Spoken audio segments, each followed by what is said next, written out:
नमस्कार, मैं हूं संदीप चौधरी। आज सीधा सवाल में बात 2024 की लड़ाई की, और इस लड़ाई में रोज रोज नए नए मुद्दे उछाले जा रहे हैं। आरोप प्रत्यारोप तो हो ही रहे हैं, लेकिन अब इस लड़ाई में रावण ने भी एंट्री कर दी है।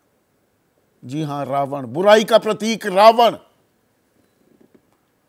और त्योहारों का मौसम आने वाला है, टाइमिंग पर भी गौर कीजिएगा। और ये रावण की एंट्री कैसे हुई, ये आपको एक पोस्टर दिखा रहा हूं। यह ट्वीट किया है भारतीय जनता पार्टी ने अपने ऑफिशियल ट्विटर हैंडल के जरिए। और क्या लिखा है? The new age Ravan is here. नए जमाने का रावण आ गया है। ही इज इवल, बुरा है, दुष्ट है, एंटी धर्म, धर्म विरोधी है, एंटी राम, राम विरोधी है। His aim is to destroy Bharat. Bharat को तबाह करना इसका मकसद है। भारत खतरे में है। 7 सिरों का रावण दिखाया गया है, और रावण यहां पर दरअसल राहुल गांधी है। अब यहां पर हिंदुत्व की लड़ाई भी है क्या? भगवान राम, मतलब बीजेपी दिखा रही है वो भगवान राम है। यहां गौर करने वाली बात यह भी है कि चुनाव से ठीक पहले भव्य राम मंदिर का निर्माण भी हो जाएगा। गाजे बाजे से उस उपलब्धि को और उस उपलब्धि का ढिंडोरा बीजेपी पीटने वाली है। तो उधर राम मंदिर का निर्माण, इधर ये रावण का भी, न्यू एज रावण का निर्माण भी करती दिख रही है क्या बीजेपी? ये किसी नेता, बीजेपी के नेता की व्यक्तिगत राय नहीं है। ये बीजेपी का ट्विटर हैंडल है, ये पार्टी की राय है। उधर कांग्रेस भी कहीं पीछे नहीं छूटती है। उनके युवा चेहरा हैं गौरव गोगोई।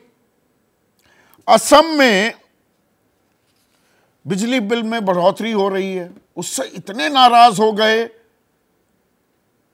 हाथों में तीर कमान लेकर, और तीर में आग भी लगी हुई, पोस्टर पर चलाते दिखते हैं। पोस्टर किसका? हिमंता बिस्वा शर्मा का। तो यहां ये अपने अंदाज में एक रावण दहन कर रहे हैं। जयराम रमेश जो मीडिया हेड हैं कांग्रेस के, वो कहते हैं कि राहुल गांधी को रावण के रूप में दिखाने वाले घटिया ग्राफिक्स के पीछे वास्तविक मंशा क्या है। इसका स्पष्ट रूप से एक ही मकसद है, कांग्रेस सांसद, पार्टी के पूर्व अध्यक्ष के खिलाफ हिंसा के लिए उकसाना और भड़काना। और साथ ही साथ कहते हैं प्रधानमंत्री हर दिन झूठ बोलकर मानसिक रूप से बीमार होने और आत्ममुक्ता के विकार से पीड़ित होने का सबूत देना एक बात है, लेकिन अपनी पार्टी से इस तरह के घृणा से भरे कंटेंट बनवाना ना केवल पूरी तरह से अस्वीकार्य है, लेकिन बेहद खतरनाक भी है। हम डरने वाले नहीं हैं। तो गौरव गोगोई क्या करवा रहे हैं, से आप क्या करवा रहे हैं, या वो क्या कर रहे हैं? और यहां बात यहीं तक सीमित नहीं रहती है। जब रावण की बात हुई है तो नवंबर 2022 मल्लिकार्जुन खड़गे, उन्होंने क्या कहा प्रधानमंत्री पर निशाना साधते हुए?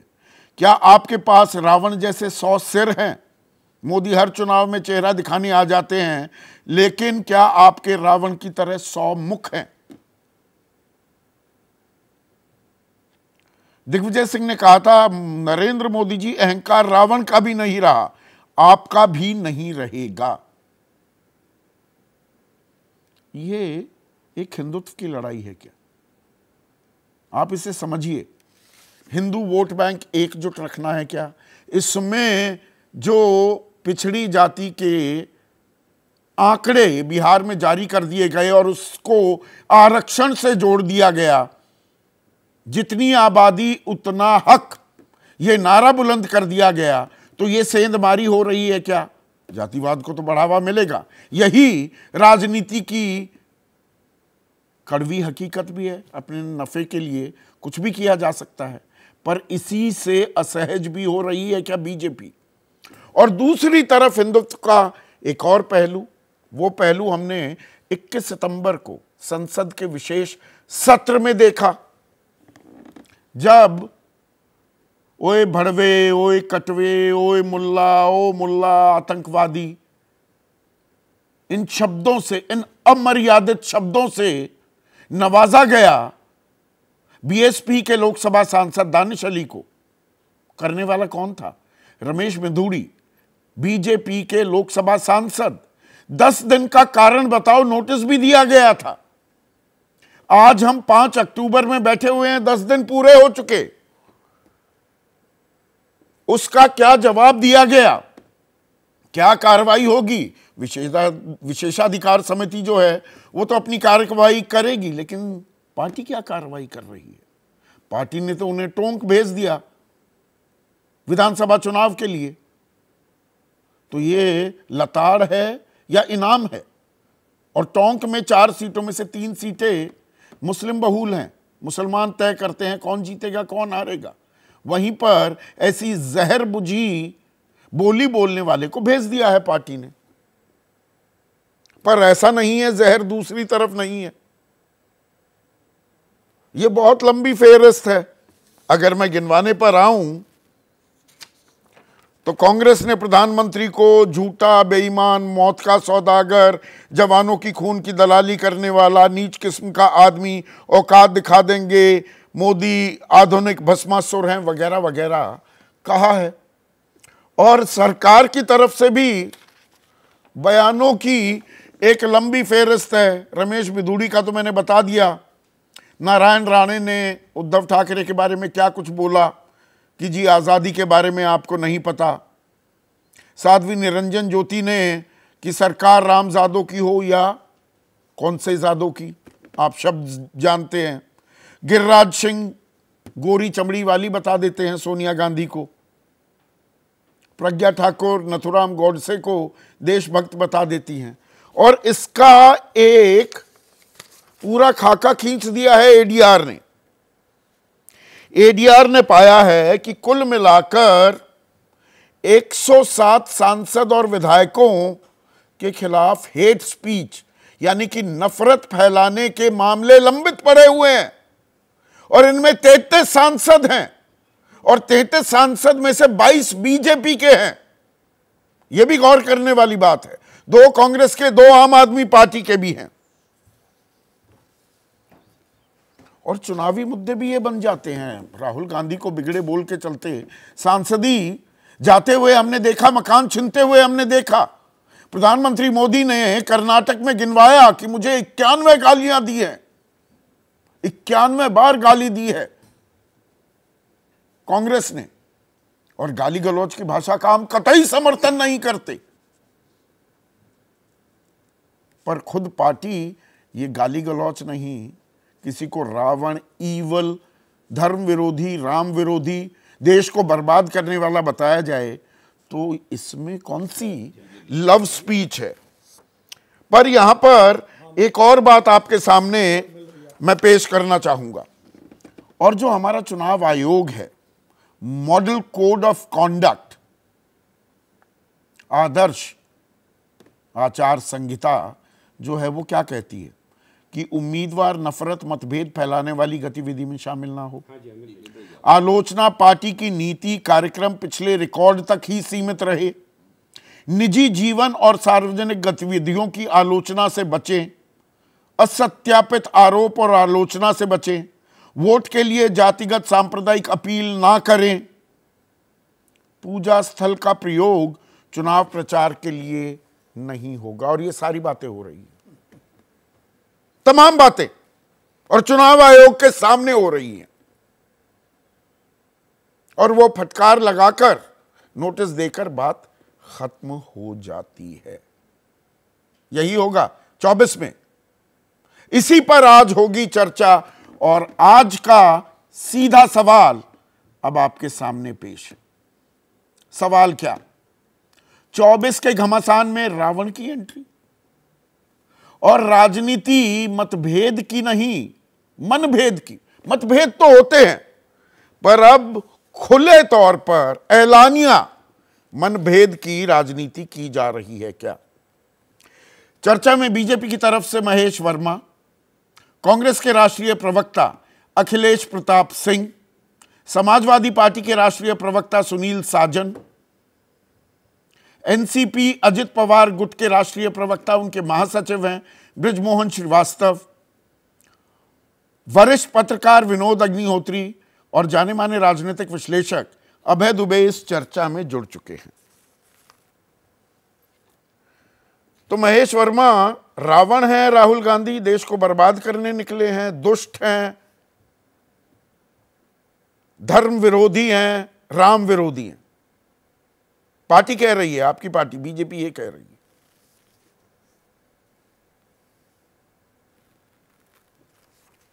संदीप भाई, एक ये आपके सवाल का मैं जवाब दूं उससे पहले 9 अप्रैल 2023 को एक घटना घटती है पार्लियामेंट के अंदर, और आपने जितनी भी ये असंसदीय या कह लीजिए असंवैधानिक, गैर कानूनी या एक तरह से किसी का मर्यादा का मर्दन करने वाले जो शब्दों का चयन किया गया है, वो सारी चीजें उसमें जाके समा जाती है। और वो है राहुल गांधी का संसद के अंदर प्रधानमंत्री को रावण करार देना। क्या मतलब है इसका?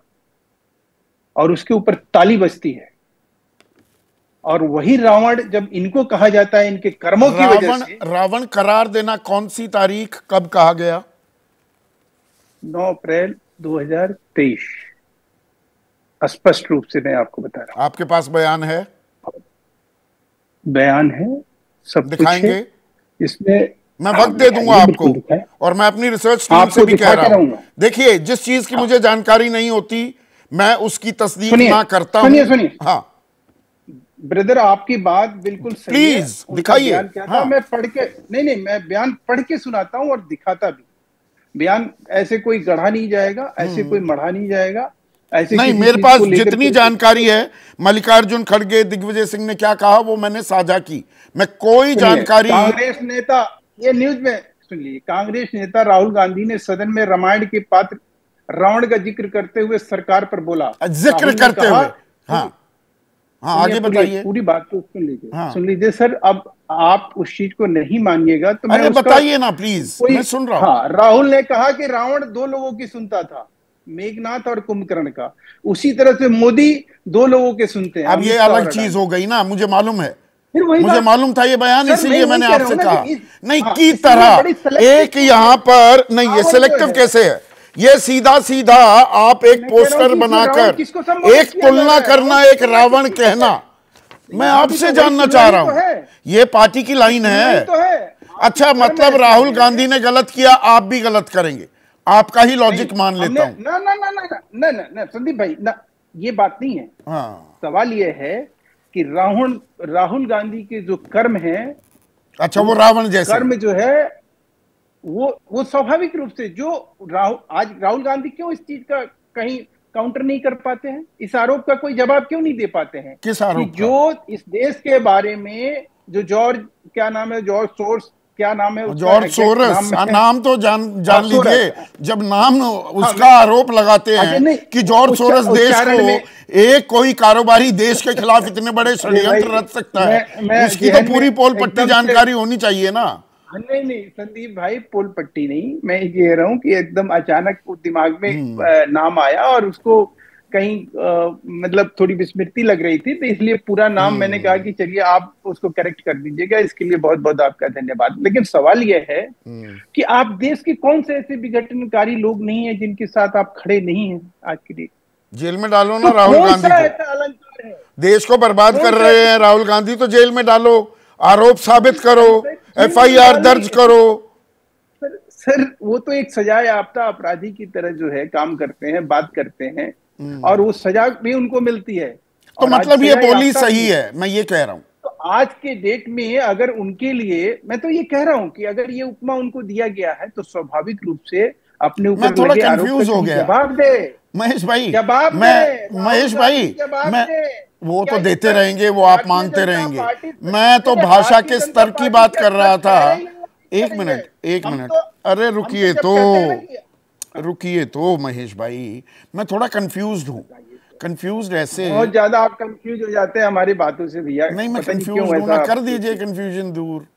थोड़ा हे बच्चे भगवान, की आप कैसी बात मदद कर नहीं दीजिए। सर, अरे बच्चे की थोड़ी मदद कर दीजिए, ईश्वर करिए ऐसे ना मत कंफ्यूजन करिए सर। दूर। आपके आगे सब नवजात शिशु हो जाते हैं, आप बच्चे की बात कर रहे हैं। संदीप भाई आगे बढ़िए, थोड़ा सा डिबेट को और रावण ताजा को करिए। तो प्रखर विद्वान, बहुत बड़ा पंडित ज्ञानी माना जाता था। कल तक तो आप जी राहुल गांधी को पप्पू कह रहे थे, अब वो जी, प्रखर ज्ञानी पंडित महाविद्वान हो गए। यही तो मैं कह रहा हूँ अच्छा, कि ये जो है, ये कानून इस देश में पार्लियामेंट में जो है रमेश बिधूड़ी को लेकर जो है, उसकी गाली कहीं गाली दिखाई देती है। राहुल अच्छा, बाबा की ओए गाली बड़वे, गाली नहीं ओए है, कटवे, बल्कि ओए वो मुल्ले, उसके ये गाली नहीं है। क्या होता है, ओए 9 भड़वे, ओए अप्रैल कटवे, को, ये गाली नहीं और होती। रावण कह देना, नहीं रावण कह देना प्रधानमंत्री के, देश के प्रधानमंत्री को, और कह के भाग जाना, और वहां पे आंख मटकाना और फ्लाइंग किस करना औरतों की तरफ, तब कुछ नहीं समझ में आता है। ठीक है, तब उस पे तालियां अखिलेश बजती है, प्रताप सिंह, कलम ताली, आप ही की बोली कलम में ताली आप ही को जवाब दे रही है बीजेपी, तो इसमें इतने परेशान क्यों दिख रहे हैं जयराम रमेश? बड़ा लंबा चौड़ा ट्वीट लिख मारा उन्होंने। जी संदीप जी, हर युग में अहंकारी दंभी हुकूमत का जो मुखिया होता है, उसकी लड़ाई त्यागी और तपस्वी से हुई है। ये नई बात नहीं है। और उस समय भी दंभी, अहंकारी, आक्रोशित जो रावण था, उससे जो असहमत होता था, उससे जो मतभिन्न होता था, उससे जो सही राह दिखाता था, उसके लिए वो हर स्तर पे जाके उसे कुचलने का प्रयास करता। चाहे कभी त्रिसरा को भेजे, कभी खरदूसर को भेजे, कभी तमाम लोगों को भेजता रहता था। तो आज भी इस रूप में जांच एजेंसियां हैं, जो असहमत है वो ये जांच एजेंसियां उन चेहरों का काम कर रही हैं। आपको समझना होगा, बीजेपी की राजनीतिक जो तासीर है उसे समझना होगा। अटल जी तक क्या इस तरह के बीजेपी की भाषा थी या तासीर थी? किसी भी राजनीतिक दल की हिंदुस्तान में नहीं थी अटल जी तक। सवाल मैंने अखिलेश बाबू फिर से लीजिए। दोहरा रहा हूं, अटल जी का सवाल देख ये लीजिए। पूछा, आप जो बोली जवाब बोल दे रहा रहे हूं। थे मैं जवाब उसी दे रहा बोली हूं। में बीजेपी जवाब दे रही है। उनका तर्क ये है कि ये कांग्रेस ने बोली शुरू की। बोल रुकिए, हमने कभी नहीं ऐसी शुरू की। मैं आपको याद दिलाऊं, विपक्ष ने अपना एक गठजोड़ बनाया इंडिया। सबसे पहले किसने उस इंडिया को आतंकी संगठन से जोड़ा? ये क्या हमारे प्रधानमंत्री के लिए मर्यादित है क्या कि उसकी एक आतंकी संगठन से तुलना कर दे, ईस्ट इंडिया कंपनी से तुलना कर दे, इंडिया को घमंडिया के? अरे विपक्ष है, पक्ष है। हम तो आप एनडीए को गंदा कहने लगे, अपने मुद्दों को आप एनडीए को गंदा कहने लगे। किसने शुरू किया? अब वही तो बात, ये देखिए किसने शुरू किया। सब अमिताभ बच्चन की भूमिका में है कि पहले ये बताइए, मेरे पहले उस आदमी को लाइए जिसने मेरे हाथ पर चोर लिखा। सब अमिताभ बच्चन बने हुए हैं। देखिए, अभी मैं आपका जी आपका जवाब दे रहा हूं। आप किसी लेवल के लोगों को कोई प्रतिक्रिया, अमर्यादित प्रतिक्रिया की तुलना क्या प्रधानमंत्री की प्रतिक्रिया की बराबरी हो सकती है क्या? शुरुआत अगर देश का मुखिया करेगा तो फिर वो स्तर कहां जाएगा? आईना उन्हें भी दिखेगा। आपने बड़े साफ गोई से जिक्र किया, चूंकि आप टोक रहे हैं इसलिए मैं आपका भी आईना दिखा रहा हूं। आपने बड़े साफ गोई से गिनाया कि आदरणीय मोदी जी के लिए किसने क्या क्या कब कहा, लेकिन आपने ये नहीं गिनाया कि आदरणीय मोदी जी ने क्या क्या कहा। आपने बीजेपी ने क्या कहा ये कुछ गिनाया, लेकिन आपने मोदी जी ने क्या कब गिनाइए ना, मेरे आप पास गिना पूरी दीजिए। सूची है, वो 50 कमी से की ऊपर है। भरपाई आप कर कर दीजिए। सकता हूं। हाँ, मुझे हाँ, नहीं तो कर जरूरत दीजिए है, मुझे नहीं जरूरत है। हाँ। सबको पता है, पब्लिक डोमेन में है। मैं सिर्फ बात ये कर रहा हूं कि राजनीतिक डिस्कोर्स को खराब कौन कर रहा है? गौरव गोगोई क्या कर रहे हैं? तीर झूठ कमान क्यों बोल रहे हैं? लेकर आप आगे मर्यादित तीर भाषा में आग लगाकर वो पोस्टर जला रहे हैं, तो वो भी रावण दहन करते दिख रहे हैं। रावण वहां पर हिमंता बिस्वा शर्मा हो जाता है। देखिए देखिए देखिए देखिए, जब देश जंग आज़ादी की लड़ाई लड़ रहा था तो आरएसएस के एक सज्जन थे, उन्होंने अपने मुखपत्र में इस देश के रावण को पहली बार नहीं बनाया गया, इस देश के उस समय के महात्मा गांधी और उनकी टीम को रावण बना करके, और इन्हीं लोगों के दो पुरखे जिनके ये जाप करते हैं, वो लोग राम बन करके उनके उस देश के इस महान सेनानियों और देश के सबसे स्वर्णिम कर्णधार जो थे उनको रावण बता करके इस तरह की हरकत कर रहे थे। क्यों? ये सोच है, जो वहीं से तो आए हैं ये लोग। आज आप राजनीतिक 10 साल होने के बाद, सत्ता में 10 साल होने के बाद, हर जगह डबल इंजन होने के बाद भी आप अपने सरकार के कृत्यों, कर्मों, उपलब्धियों, योजनाओं का जिक्र नहीं कर रहे हैं।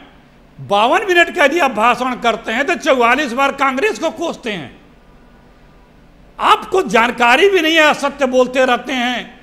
भोपाल में दुर्गावती रेलवे स्टेशन से बुलेट ट्रेन से चल करके आप भागलपुर एम्स तक पहुंच जाते हैं, क्या क्या करते रहते हैं। दरभंगा वाले आप क्यों ऐसी बातें करते हैं? हाँ। आप अपने बातों को रखिए, वही दरभंगा। आप अपनी बात क्यों नहीं रख पाते हैं? क्योंकि बात रखने की ही ये बात रखने का आपने सिर्फ एक मिनट मैंने आपकी बात सुनी।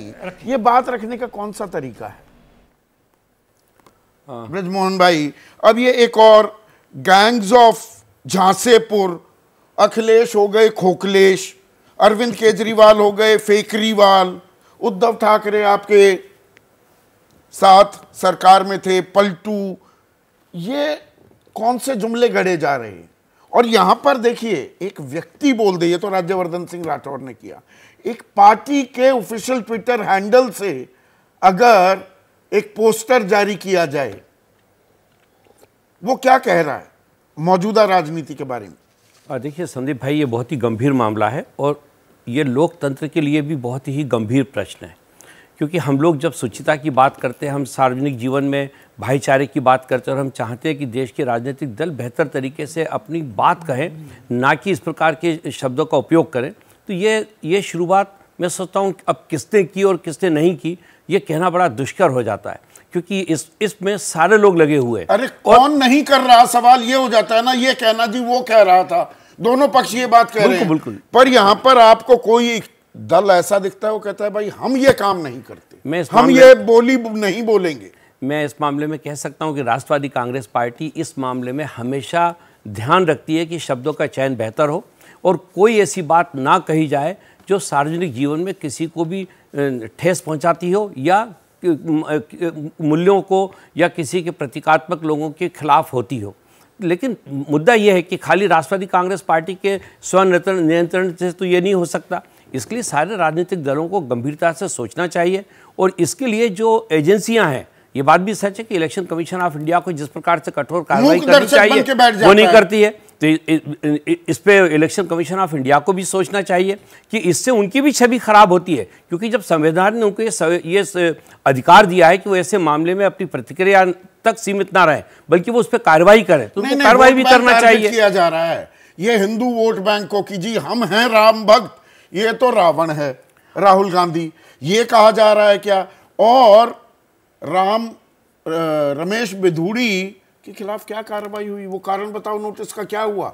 10 दिन तो हो गए, 21 सितंबर को बोला था ये भड़वे कटवे मुल्ला आतंकवादी, इन शब्दों पर कार्रवाई क्या हुई? हमें तो ये मालूम है टोंक का प्रभार दे दिया गया। संदीप जी हम लोग तो एनडीए के साथ, एनडीए का एक सहयोगी दल है, लेकिन उसके बावजूद भी हम लोगों ने इस मुद्दे को उठाया था और हमने कहा था कि उनके खिलाफ कड़ी से कड़ी कार्रवाई होनी चाहिए। किसी भी अल्पसंख्यक के खिलाफ बोलने का अधिकार किसी को नहीं है, लेकिन अब ये फैसला तो उनकी अपनी पार्टी को करना है, लेकिन हम लोग लगातार इस बात को कह रहे हैं नक्सलवादी नहीं, मैं फिर कह रहा हूं कि इन शब्दों का उपयोग बिल्कुल भी नहीं होना चाहिए। जो हमारे कहां जा रहे हैं संदीप जी, जो भी गंभीरता से राजनीति करना चाहते हैं और जो गंभीर राजनीतिक लोग हैं वो उनको ऐसे शब्दों का उपयोग नहीं करना चाहिए। इसके बिल्कुल हम लोग पक्षधर हैं और मैं एक राजनीतिक कार्यकर्ता ही नहीं बल्कि मैं राष्ट्रवादी कांग्रेस पार्टी के प्रवक्ता के रूप में इस बात को कह रहा हूं कि इस प्रकार के शब्दों का उपयोग नहीं होना चाहिए। अब अक्सर ये शब्द, मतलब कोई सड़क पर जाएगा, अनुच्छेद 19 हमें ये अख्तियार देता है ना कि भाई विरोध कर सकते हैं, अपनी आवाज उठा सकते हैं, किसी चीज से मुतमईन नहीं है तो वो बात बोली जाएगी। और संज्ञाएं क्या, किन संज्ञाओं से नवाजा जाएगा? देखिए, अगर मैं किसी से असहमत भी हूं तो उसके लिए कहने के पास हमारे बहुत सारे शब्द हैं। जरूरी थोड़ी कि हम इस प्रकार की भाषा का उपयोग करें जो उसको दुखी करे, प्रताड़ित करे या सार्वजनिक जीवन में उन शब्दों का उपयोग करना ठीक ना हो। ये न्यू नॉर्मल हो गया है क्या सुनील साजन? यही भाषा आप बोली जाती है? चुनावी रैलियों में आप बोल दो, ट्विटर पर ऑफिशियल हैंडल से, संसद के भीतर से, अब ये शब्द आम होते जा रहे हैं क्या? देखिए संदीप जी, ये दुखद है और ये चिंताजनक भी है कि भारतीय राजनीति में किन शब्दों का इस्तेमाल या किन शब्दों का प्रभाव बढ़ रहा है। जहां तक सवाल भारतीय जनता पार्टी का है तो भाजपा हमेशा एक काम करती है, या कोई भी सरकार जो इससे पहले भी रही, कांग्रेस की सरकार रही, आपने बताया कांग्रेस ने कई शब्द ऐसे बोले हैं, लेकिन जब आप कांग्रेस और बीजेपी में तुलना करेंगे तो अब शब्द बोलने में, जहर घोलने में, बंटवारा करने में, महिलाओं के खिलाफ जघन्य अपराध करने वालों को सम्मानित करने में कांग्रेस कहीं मुकाबले में नहीं है भारतीय जनता पार्टी के। मामला डिग्रीज का हो गया, कर सारे रहे हैं, मामला डिग्री का हो गया। हाँ नहीं, ये इसका नहीं, मैं आ रहा हूं। देखिए, भारतीय जनता पार्टी जब सब मुद्दों पर फेल हो गई संदीप जी, ये महंगाई पर बात नहीं करना चाहते, बेरोजगारी पर बात नहीं करना चाहते, तो ये व्यक्तिगत चरित्र हनन करने लगते हैं। जब जानते हैं कि हम विपक्ष से नहीं जीत पाएंगे, हम अखिलेश जी से नहीं जीत पाएंगे, हम कांग्रेस से नहीं जीत पाएंगे, या आम आदमी पार्टी से नहीं जीत पाएंगे, लालू जी से नहीं जीत पाएंगे, नीतीश जी से नहीं जीत पाएंगे, या ममता जी से नहीं जीत पाएंगे, तो उनका व्यक्तिगत चरित्र हनन करने लगते हैं। कुछ भी बोलेंगे, कुछ भी प्रचार करेंगे, क्योंकि इनके पास अपना गिनाने को नहीं है। अगर इनके पास अपना गिनाने, देखिए कितने डरपोक लोग हैं, कितने डरे हुए लोग हैं भारतीय जनता पार्टी के, कि अगर विपक्ष ने इंडिया गठबंधन बनाया तो इंडिया के खिलाफ भाजपा बोल रही है, देश का भी सम्मान नहीं है। हम कह रहे ना विपक्ष का सम्मान करें, देश का भी सम्मान नहीं है, तो आखिर ये कहां जा रहे हैं? ये डरे हुए लोग हैं और डर में ऐसा कर रहे हैं। आप विपक्ष के किसी नेता को रावण की तस्वीर, और आपने सही कहा, ये किसी नेता का बयान नहीं है, ये भारतीय जनता पार्टी का ट्विटर हैंडल से, ये भारतीय जनता पार्टी की सोच है। इसी सोच के खिलाफ तो हम लोग लड़ रहे हैं। देखिए, पिछड़ों के खिलाफ ये जाति जनगणना नहीं कराना चाहते, महिलाओं के खिलाफ ये महिला बिल लेकर के आ गए लेकिन लागू नहीं करेंगे, दलितों के खिलाफ लागू किसने नहीं होने दिया था सुनील साजन? 2010 में राज्यसभा में पास हुआ और लोकसभा में आ नहीं पाया, वहां पर अटक कर रह गया। क्यों? उसमें सबसे मुखर कौन थे? जो क्यों तब था वो क्यों अभी भी है, कि आप महिला आरक्षण दीजिए, लेकिन उन महिला आरक्षण में पिछड़े दलित, पिछड़े महिलाओं को कितना आरक्षण है? अब बिहार से जो आंकड़ा आया है संदीप जी, अभी तक तो ये कहते थे कि पिछड़े 50% हैं, 52% हैं, 55% हैं। अब तो समझ में आ रहा है अगर देश में जाति जनगणना हो जाए तो 63 से लेकर के 65% होंगे। अब इनका डर समझ रहे हैं क्या है? जो भी आपने कहा कि जाति जनगणना, जिस डर से आप सोचिए, जिस विचारधारा के लोगों ने मंडल कमीशन लागू होने के बाद पिछड़ों को 27% आरक्षण देने के लिए अगर आत्मदाह जो लोग कर रहे थे, उनको अगर 60% आरक्षण देना पड़ेगा तो उनका क्या होगा मानसिक संतुलन? तो ये हिंदुत्व वोट बैंक की है, हिंदू हिंदू बनकर वोट करता है, जाति के आधार पर वोट करता है। उसी में रावण का भी आ रहा है नैरेटिव हिंदू मुसलमान के लिए। रमेश बिधूड़ी जैसे बयान भी सुनाई देते हैं। आप कैसे देख रहे हैं इसे विनोद? ये रावण एक पार्टी के आधिकारिक ट्विटर हैंडल से ट्वीट होना, मुझे लगता है कि भारतीय राजनीति अब प्रतिद्वंद्विता और विपक्ष के दौर से आगे बढ़ के शत्रुता और प्रतिशोध के दौर में पहुंच गई। मतलब अब मतभेद नहीं, अब मनभेद हावी हो गई।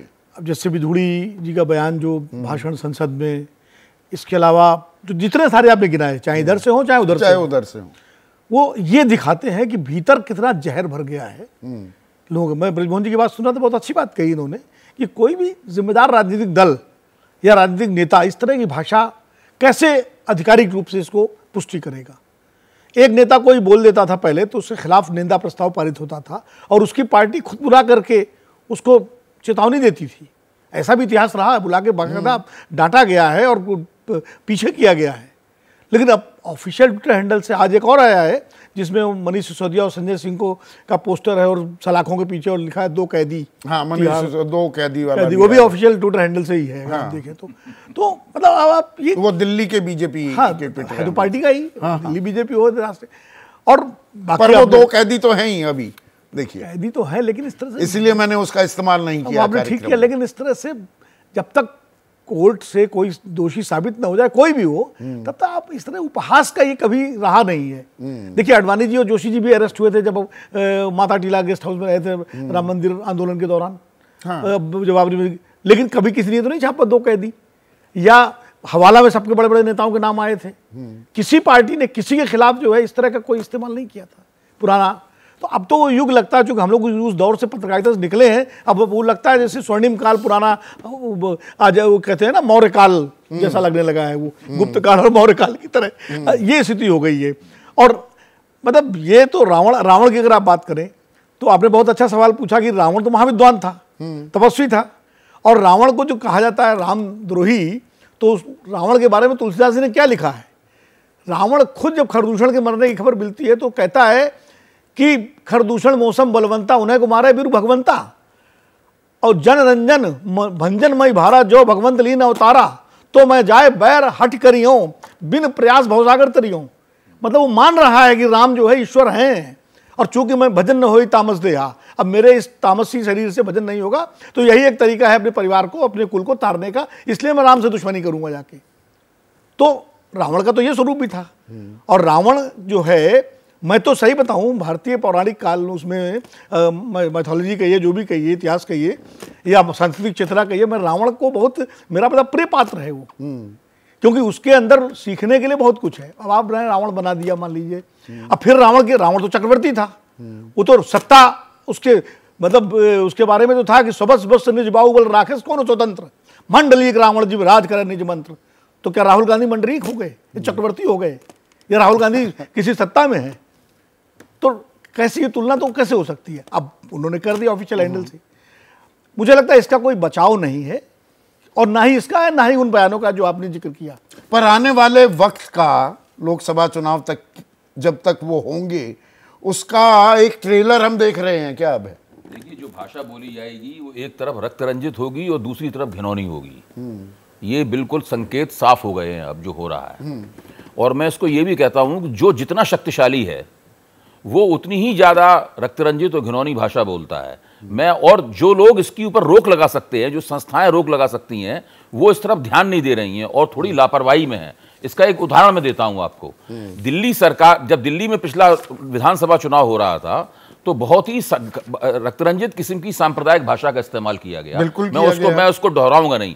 और जब वो अदालत में वो बात गई तो उसके बाद अदालत ने उसको हल्के ढंग से टाल दिया।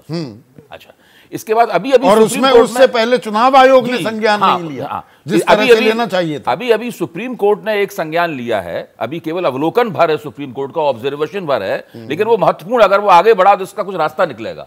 सुप्रीम कोर्ट ने कहा कि अगर संसद में भी कोई व्यक्ति इस तरह की भाषा बोल रहा है जो कि अपराधी किस्म की भाषा है, या उसका वक्तव्य अपराधी किस्म का है, या हेट स्पीच है, तो उसको हम सांसद को जो इम्यूनिटी मिली हुई है, उस इम्यूनिटी को हम उस पर गौर करेंगे कि उसको रिवाइज करें। बिल्कुल, उसको रिवाइज करेंगे। सुप्रीम कोर्ट ने संज्ञान लिया है। तो अब मुझे पता नहीं कि वो संज्ञान किस स्तर का है कानूनी। नहीं, उसमें देखिए खास बात क्या है कि संसद में आप कुछ बोल दें, आपके खिलाफ कोई अदालती कार्रवाई नहीं हो सकती। इसका फायदा बहुत सारे नहीं विधानसभाओं में भी उठाया जा रहा है। आम आदमी पार्टी के विधायकों ने जो जिस तरह की भाषा का इस्तेमाल किया, क्योंकि संसद में कुछ कहा जा रहा था, तो ये प्रतिस्पर्धा चल पड़ी तो न जाने हम कहां जाएंगे। जब आम आदमी पार्टी के मंत्री थे, उनकी उन्होंने जो भाषण दिया था, तो उस समय याद है वो सीडी और उसारा करके, बिल्कुल वो तो बहुत ही मतलब अपमानजनक था, लेकिन तो इम्यूनिटी मिली हुई थी। मैं कहना ही चाहता हूं कि जब तक इस मसले के ऊपर चुनाव आयोग की तरफ से, सुप्रीम कोर्ट की तरफ से या और भी किसी गंभीर बड़ी संस्था की तरफ से निर्णायक हस्तक्षेप नहीं होगा, तब तक इसके ऊपर रोक नहीं लगेगी। लोगों की जुबान पर कोई आत्मसंयम का ताला नहीं रह गया है। जो जिसके मन में आता है वो बोलता है। और वो आप देखिए, ये सब चीजें पहले व्हाट्सएप की जो फैक्ट्री है उसमें गढ़ी जाती हैं, वहां से आकर फिर वो चुनावी मुहिम में वो फ्लो होती हैं, और चुनावी मुहिम में आने के बाद वो आमतौर पे हम लोगों की जुबान पे चढ़ जाती हैं और लगातार उनका इस्तेमाल होता रहता है। सब तरफ से हो रहा है।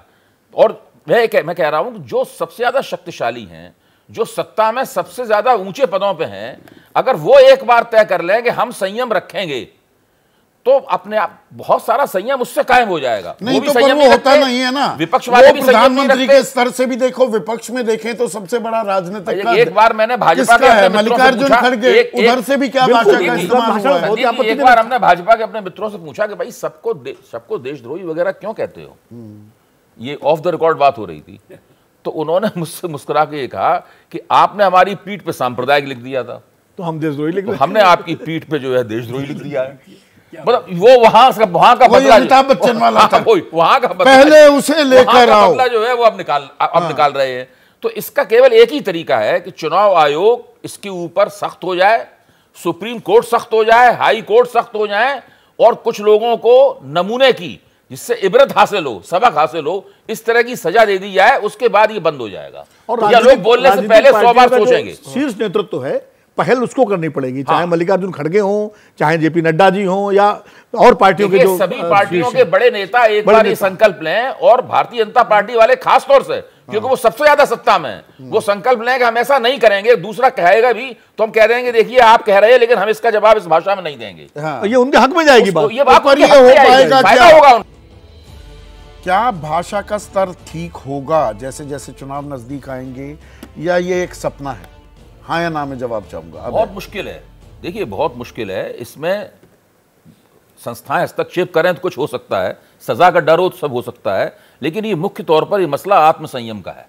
विनोद, हाँ या ना में जवाब? नहीं, मुझे लगता है बहुत मुश्किल है। अभय जी से मैं सहमत हूँ, क्योंकि जिस तरह से राजनीतिक दलों का नेतृत्व एक्ट कर रहा है, अपने ही लोगों को प्रोटेक्ट कर रहा है, और संस्थाएं जिस तरह खामोश हैं, हो पाएगा? मुझे नहीं लगता कि हो पाएगा, क्योंकि राजनीतिक दलों के नेता जिनको कि एक्चुअली इसको रोकना चाहिए वो स्वयं उसका हिस्सा बने हुए हैं, तो केस कौन रोकेगा?